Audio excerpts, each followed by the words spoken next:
स्वागत है आप सभी का अपना उत्तराखंड में और राज्य की खबरों के साथ मैं हूं प्रीति बिष्ट। आज कोरोना के आंकड़े में महाविस्फोट हो गया है, जो सोचा भी नहीं था।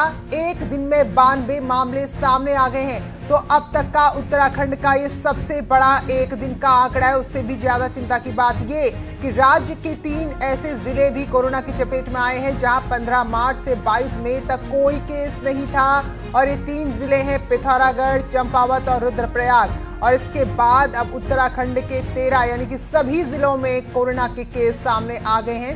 मतलब कुछ दिन पहले तक जो 9 पहाड़ी जिले पूरी तरह सुरक्षित माने जा रहे थे, वो जिले इस वक्त सबसे बड़ी मुश्किल में घिरते नजर आ रहे हैं। और आज की बात करें तो सबसे ज्यादा रिकॉर्ड 55 मामले नैनीताल में सामने आए।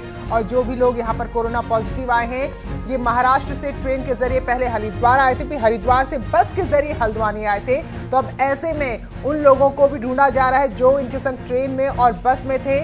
इसके अलावा अल्मोड़ा जिले में 3, चंपावत में 7, देहरादून में 10, हरिद्वार में 2, पिथौरागढ़ में 2, उत्तरकाशी में 3, रुद्रप्रयाग में भी 3, पौड़ी उधमसिंह में 2, उधमसिंह नगर में 3। तो ये आंकड़ा आज का है। और ऐसे 3 जिले जो अब तक अछूते थे, वहां भी कोरोना पहुंच गया और एक ही झटके में आंकड़ा हो गया है 244। तो राज्य में कोरोना का 10वां हफ्ता यानी कि 70 दिन हो चुके हैं। लेकिन खास बात यह है कि 50% मरीज इसी 10वें हफ्ते में सामने आए हैं, जबकि सिर्फ 5 लोग अभी डिस्चार्ज हुए हैं। तो आंकड़े अभी स्थिति क्या है वो बता रहे हैं। यानी कि जो आप लोगों को लग रहा है कि अब स्थिति सुधर गई, दुकानें खुल गई, गाड़ियां चलने लगी, तो ऐसा बिल्कुल नहीं है। आंकड़ा है तो ज्यादा शायद आप लोगों को सावधान करने की जरूरत नहीं। एक दिन में 92 मामले, और वो जिले भी शामिल हो गए जो अब तक कोरोना से अछूते थे। दीपांकर भट्ट देहरादून से हमारे साथ जुड़ गए हैं। तो दीपांकर, इन आंकड़ों को लेकर क्या हलचल, क्या तैयारी राजधानी में? आज सुबह 20 मरीज पहले आए और फिर उसके बाद अब 72 मरीज और निकल कर आए। कुल नंबर आज 92 मरीजों का रहा टोटल। तो दिन में आज तकरीबन 4 घंटे जो हेल्थ सेक्रेटरी अमित नेगी, उन्होंने अपर सचिव हो चाहे डीजी हेल्थ हो, सभी सीएमओ के साथ बातचीत की चाहे आईसीयू की बात हो, चाहे बेड की व्यवस्था हो, चाहे क्वारंटीन सेंटर्स की व्यवस्था हो, उनको दुरुस्त किया जाए। और अब ये जो नंबर आया, इसके बाद अब सबसे बड़ा चैलेंज ये हो जाएगा कि इस नंबर के बाद अब जब जैसे जैसे मरीज बढ़ेंगे और बाहर से आने वाले लोगों की संख्या जिस तरीके से बढ़ रही है, तो एक तरफ तो आपको उनको इंस्टीट्यूशनल क्वारंटीन भी करना है और दूसरी तरफ उन लोगों के ऊपर भी नजर रखनी है जो लौटे हैं। और तीसरे वो लोग जो यहाँ पहले से हैं, यानी इस राज्य के जो नागरिक हैं, हालांकि ये लोग भी नागरिक हैं, लेकिन जो यहाँ पर थे, जो अभी तक सुरक्षित थे, तो उन लोगों की सुरक्षा की जिम्मेदारी भी अब सरकार शासन के लिए बड़ी हो जाएगी। तो अब चाहे पुलिस प्रशासन हो, चाहे हेल्थ डिपार्टमेंट हो, चाहे सरकार हो, सभी के लिए अब चुनौती बढ़ने वाली है। और उत्तराखंड में कोरोना अपने पीक की तरफ बढ़ना शुरू हुआ है। बिल्कुल दीपांकर, और जो लोग लौटे हैं तो ध्यान रखें, बार बार हम यही कह रहे हैं कि ये ना सोचे कि कोरोना खत्म हो गया। तो 92 मामले जो वाकई में चिंता बढ़ाते हैं। बहुत बहुत धन्यवाद दीपांकर आपका जानकारी के लिए। तो ऐसे में जिम्मेदारी और ज्यादा बढ़ गई प्रशासन की और साथ में आप लोगों की भी, जो यही रह रहे थे राज्य में या फिर जो बाहर से आए हैं। तो फिलहाल मिलने का मोह कम से कम 14 दिन तक त्यागे, जब कोई क्वारंटीन पीरियड पूरा करके आए तभी मिले। और इस बीच जो लोग क्वारंटीन में हैं तो वो भी नियमों का उल्लंघन ना करें।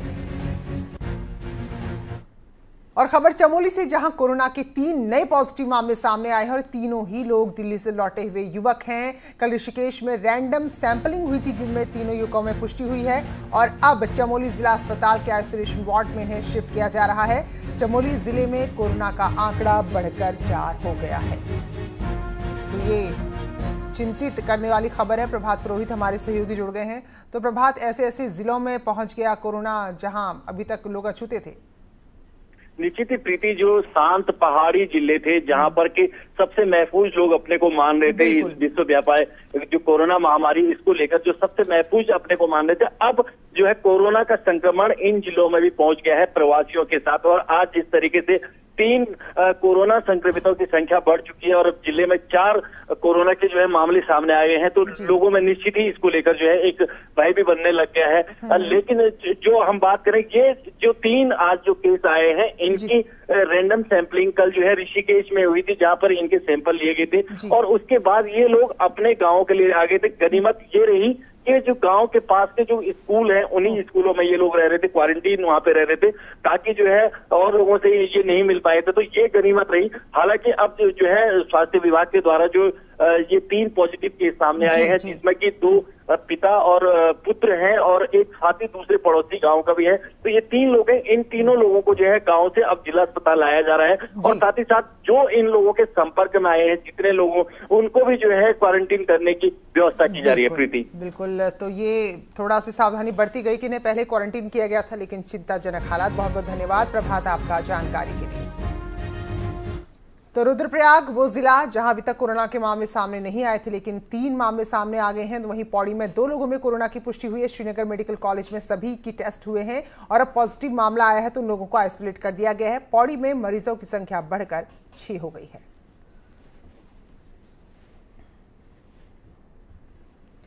और देहरादून से खबर है, जहां दून अस्पताल में कोरोना संदिग्ध महिला की मौत हो गई है। महिला आईसीयू में भर्ती थी और शामली की रहने वाली थी। कोरोना की जांच के लिए आज ही महिला का सैंपल भेजा गया था। तो अस्पताल प्रशासन हालांकि अभी जांच रिपोर्ट का इंतजार कर रहा है, क्योंकि ये अभी पुख्ता नहीं है, लेकिन लक्षण काफी कुछ इस महिला के कोरोना से मिलते जुलते हैं। तो एक और खबर, जहां अस्पताल में एक महिला ने दम तोड़ दिया है और ये आईसीयू में भर्ती थी, शामली की रहने वाली थी। तो फिलहाल अब सैंपल रिपोर्ट का इंतजार हो रहा है, उसके बाद ही स्पष्ट होगा कि क्या ये महिला कोरोना पॉजिटिव थी। वहीं इससे पहले बीती रात ऋषिकेश एम्स में एक महिला की जान चली गई थी, कोरोना पॉजिटिव थी। हालांकि वो पहले से कैंसर से पीड़ित भी थी और आज उनका चंद्रेश्वर घाट पर अंतिम संस्कार किया गया। और इस दौरान पुलिस टीम के साथ साथ मेडिकल की टीम भी मौजूद रही और पीपीई किट में हर कोई यहाँ पर था और इसी तरह से पूरे सम्मान के साथ अंतिम संस्कार किया गया। तो जिस तरह से आंकड़े बढ़ रहे हैं, विभाग चिंता में है, स्वास्थ्य विभाग, और हालात को देखते हुए तैयारी की जा रही है। स्वास्थ्य सचिव अमित नेगी ने शनिवार को यानी कि आज ही 13 जिलों के सीएमओ के साथ मैराथन बैठक की है। उत्तराखंड में पिथौरागढ़ और चंपावत में अब तक कोरोना का कोई केस नहीं था, लेकिन जैसे जैसे दिन बीत रहे हैं, राज्य के अलग अलग इलाके कोरोना की चपेट में आते जा रहे हैं। ऐसे में पहाड़ी इलाकों में हालात बेकाबू ना हो और व्यवस्थाएं बनी रहें, इसको लेकर हेल्थ सेक्रेटरी ने 13 जिलों के सीएमओ के साथ 4 घंटे कॉन्फ्रेंस पर बात की और तैयारियों के निर्देश दिए। फैसिलिटीज़ क्रिएट करनी है हमें, चाहे वो हमारा आईसीयू की टर्म्स में हो, बेड कैपेसिटी की टर्म्स में हो, ऑक्सीजन जनरेटर मशीन्स की टर्म्स में हो, उसके संबंध में काफ़ी बात करी गई।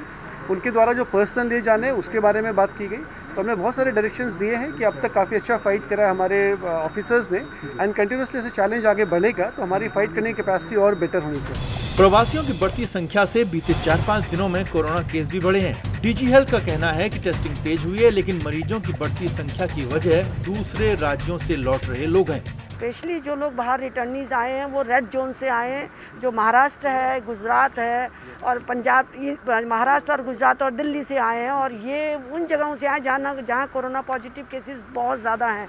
तो ऐसे में अगर हमने इनको बॉर्डर पर इनकी सैंपलिंग ली तो इनमें से काफ़ी हद तक लोग जो हैं इसमें पॉजिटिव निकले हैं। हर गुजरते दिन के साथ कोरोना का ग्राफ बढ़ता जा रहा है। ऐसे में फिलहाल सबसे बड़ी चुनौती संक्रमण रोकने की है और सतर्क रहने की है। दीपांकर भट्ट, न्यूज़ 18 देहरादून। तो जो आंकड़े बढ़ रहे हैं वो बता रहे हैं कि बहुत ज्यादा सावधानी की जरूरत है, लेकिन आपको हम दिखाते हैं कि सैंपलिंग में और क्वारंटीन करने को लेकर कितनी लापरवाही बरती जा रही है।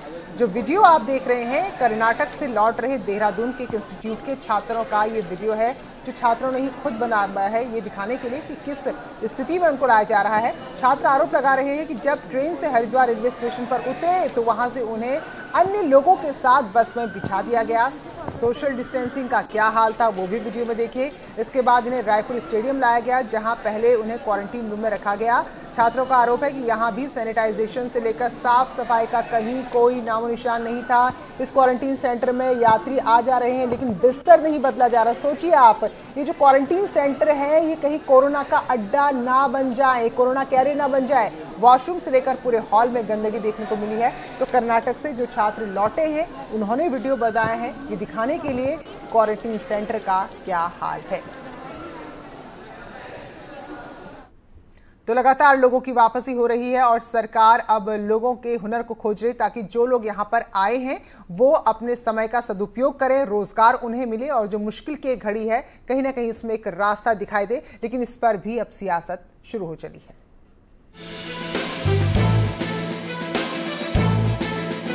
मजबूरी में ही सही, लेकिन पहाड़ में तेजी से रिवर्स पलायन चल रहा है। प्रवासी अपने गांव की ओर लौट रहे हैं और अब वो गांव की मिट्टी से ही जुड़ रहे हैं। इसके लिए बीजेपी ने अपनी तैयारी भी शुरू कर दी।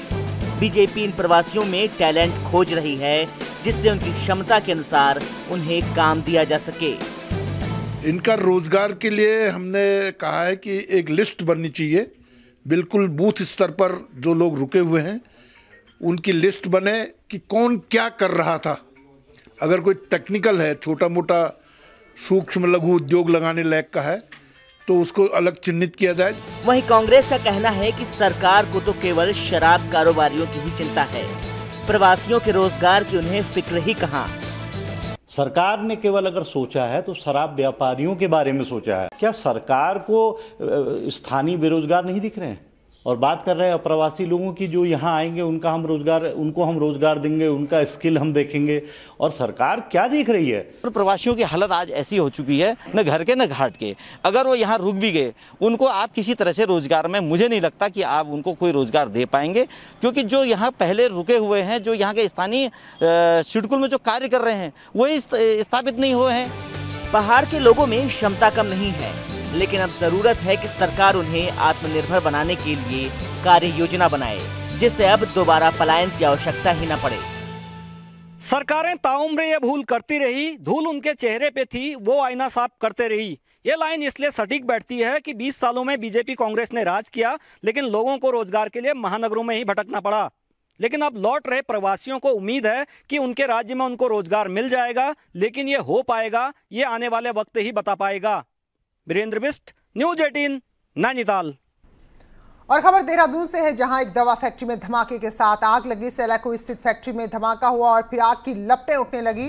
इस दौरान 7 लोग झुलस भी गए हैं, जिन्हें इलाज के लिए अस्पताल में भर्ती कराया गया है। फिलहाल अभी तक ये साफ नहीं हो पाया है कि आग कैसे लगी, धमाका कैसे हुआ। उधर श्रीनगर गढ़वाल में खुला गांव के पास जंगल भीषण आग की चपेट में है। फायर सीजन ये है और ये पहली घटना है। हवा के साथ आग बहुत ही तेजी से सिविल स्वयं वन प्रभाग के बड़े क्षेत्र को आगोश में ले चुकी है और इस आग की भयावहता के आगे वन विभाग के 5 कर्मचारी खुद को बेबस महसूस कर रहे हैं। तो देखिए कितना बड़ा एरिया है और चीड़ का जंगल है, तो चीड़ के जो पत्ते जिसे पिरूल कहते हैं, वो इतनी तेजी से आग पकड़ते हैं कि उसको रोकना बहुत मुश्किल है। लेकिन इतनी बड़े एरिया की जिम्मेदारी महज 5 कर्मचारियों पर है।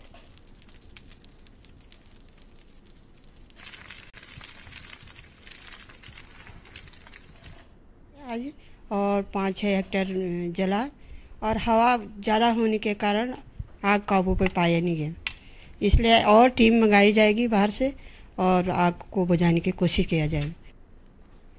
तो इस वक्त पर्यटन कारोबार एक तरह से ठप है और इससे जुड़े लोग परेशान हैं। तो राज्य सरकार ने पर्यटन क्षेत्र में ऑटो ई रिक्शा संचालकों के लिए आर्थिक सहायता दी है, जिसमें साल भर की फिटनेस और 3 महीने का रोड टैक्स माफ किया है।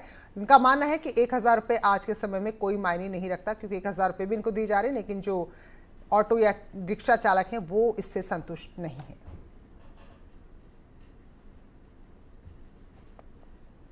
सरकार का, क्योंकि 1000 रुपये में आजकल कुछ नहीं होता।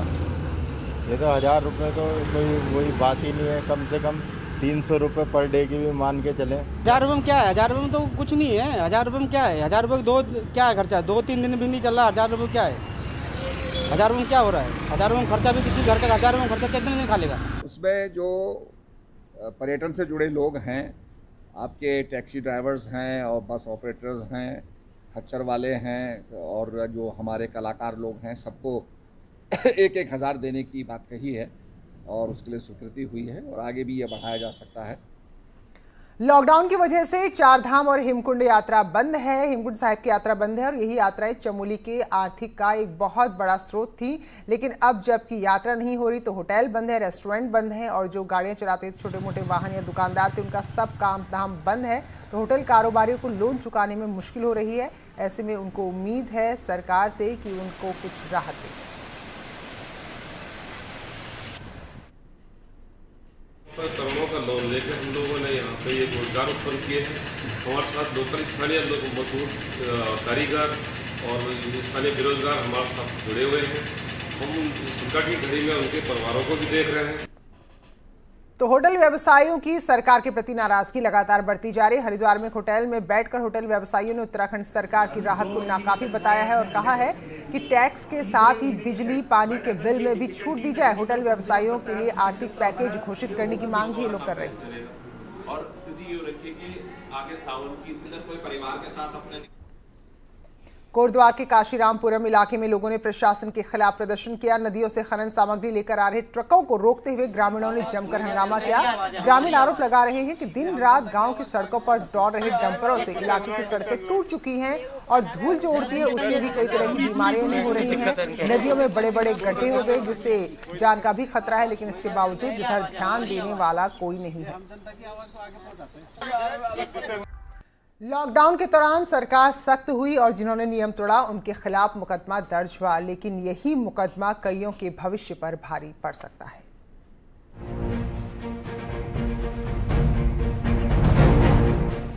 कोरोना संकट के समय यदि आप होम क्वारंटाइन समेत ई पास में सही जानकारी नहीं भर रहे हैं तो आपकी मुश्किलें बढ़नी तय है। पुलिस ने गाइडलाइंस का उल्लंघन करने पर अभी तक प्रदेश भर में 2300 से ज्यादा मुकदमे दर्ज कर लिए हैं, जिन्होंने लॉकडाउन का उल्लंघन किया है। 2911 लोगों पर डिजास्टर मैनेजमेंट के एक्ट की कार्रवाई हो चुकी है।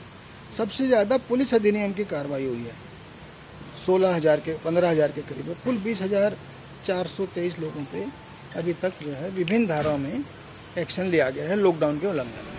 लॉकडाउन तोड़ने में आपदा प्रबंधन एक्ट के तहत कार्रवाई की जा रही है। इस एक्ट की धारा 51 से 60 तक को देश भर में लागू किया गया है, जिसमें धारा 51A और 51B सरकारी काम में बाधा डालने पर, धारा 52 गलत विवरण देने पर, सोशल मीडिया पर अफवाह फैलाने पर धारा 54 लगाई जा सकती है, जिसमें 1 साल से 2 साल तक की कैद और जुर्माने का प्रावधान है।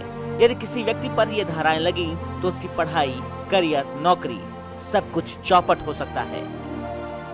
धारा 51 है जिसमें आजकल FIR दर्ज हो रही है। इसमें सजा का प्रावधान है, जुर्माने का प्रावधान भी है, और जिसमें FIR हो जाती है एक बार करियर में उसको प्रॉब्लम आती है, क्योंकि यहाँ पर हिंदुस्तान में इस तरह का वो है कि अगर किसी को नौकरी पानी है या कहीं बाहर जाना है, 100 चीज़ें हैं, जहाँ पढ़ाई करनी है, कहीं पर विदेश यात्रा करनी है, तो उसे बताना पड़ेगा कि उसके ऊपर कोई FIR दर्ज हुई है या नहीं हुई। तो जो लोग भी सरकार की गाइडलाइंस को फॉलो नहीं कर रहे हैं और आपदा प्रबंधन कानून को हल्के में ले रहे हैं, उनकी मुश्किलें लॉकडाउन के बाद बढ़ने वाली हैं, क्योंकि इस कानून में कई ऐसी धाराएं हैं जो आपके करियर के लिए घातक साबित हो सकती हैं। कैमरा पर्सन भरत शर्मा के साथ भारती सकलानी, न्यूज़ 18, देहरादून। और अब बात करते हैं राज्य के उच्च शिक्षा विभाग की, जो फिलहाल परीक्षाओं को लेकर थोड़ा सा कंफ्यूज नजर आ रहा है। परीक्षाएं कैसे होंगी इसको लेकर अभी तक शिक्षा विभाग कुछ स्पष्ट तय नहीं कर पाया है। फिलहाल 3 विकल्पों के बारे में सोचा जा रहा है। मंत्री धन सिंह रावत का कहना है कि लॉकडाउन के चौथे चरण के बाद और जून में कोरोना के हालात को देखते हुए तय होगा कि परीक्षाएं कैसे होंगी। पहला विकल्प यही है कि हालात ठीक रहे तो छात्रों के एग्जाम पुराने पैटर्न में होंगे, और इसके बाद अगर हालात खराब होते हैं तो फर्स्ट ईयर और सेकेंड ईयर को छोड़कर फाइनल ईयर के एग्जाम होंगे। और तीसरा विकल्प ये कि अगर कोरोना के हालात बिल्कुल ही खराब हो जाते हैं और फिलहाल सुधरने की सूरत नहीं दिखती है तो फिर ऑनलाइन परीक्षा की व्यवस्था की जाएगी। कि अगर महामारी ज़्यादा रूप लेती है तो हम खाली जो फाइनल के छात्र हैं उनकी परीक्षाएं कर रहे हैं। ये भी एक मॉडल सुझाव में आया है। तीसरा मॉडल यह है कि अगर कॉलेज बिल्कुल ही नहीं खुल पाएंगे तो फिर हम घरों में भी या ऑनलाइन परीक्षा पे भी विचार करेंगे। तो इस बुलेटिन में इतना ही, लेकिन एक बार फिर से आपकी अपील, मामले तेजी से बढ़ रहे हैं, इसलिए और ज्यादा सावधानी बरतने की जरूरत है। नमस्कार।